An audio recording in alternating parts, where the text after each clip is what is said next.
কথা বলতে চাই।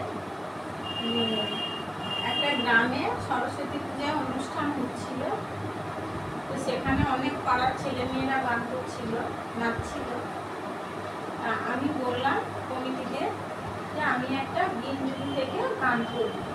তো আমি বিনবিনের থেকে এই গানটাই করেছিলাম, আমাকে কাজ দিয়েছিল টাকা, তাই এই গানটা তোমাদের শুনেছি। মনে চাই প্রাণে চাই সখী তোরা কোন